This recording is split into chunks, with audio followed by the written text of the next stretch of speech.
Ang tunay na Diyos ay hindi pipi. Ang Diyos na Ama ay nagsasalita. Ang Diyos na Anak ay nagsasalita. Ang Diyos na Espiritu Santo ay nagsasalita.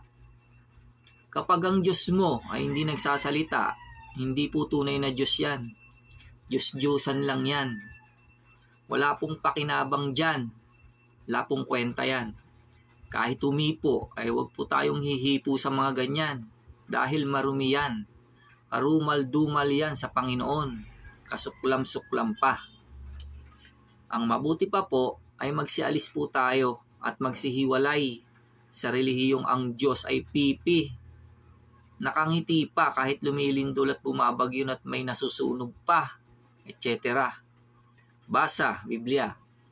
Datapwat ang mang-aaliw sa makatwid bagay ang Espiritu Santo na susuguin ng Ama sa aking pangalan, siya ang magtuturo sa inyo ng lahat ng mga bagay at magpapaalaala ng lahat na sa inyo'y aking sinabi. 1:14-26.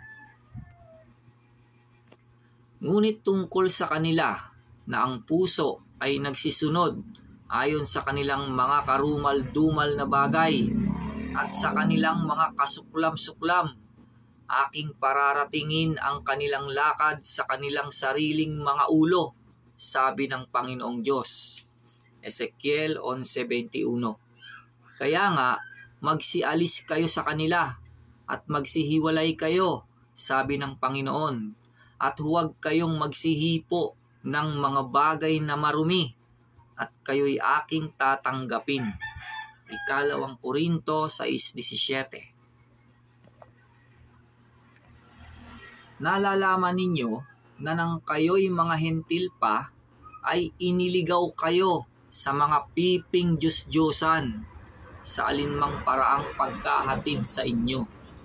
1 Korinto 12:2.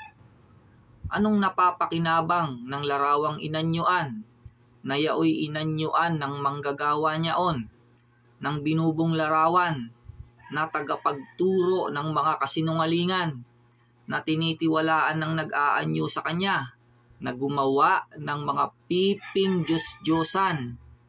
Habakuk 2:18. Sila'y may mga bibig, ngunit sila'y hindi nangagsasalita.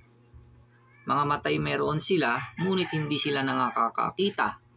Awit 115:5. Sa aba niya na nagsasabi sa kahoy, gumising ka. Sa piping bato, bumangon ka. Magtuturo ba ito? Narito, nababalot ng ginto at pilak at walang hinga sa loob niyaon. Habakuk 2:19. Sila'y gaya ng puno ng palma na binilog at hindi nagsasalita.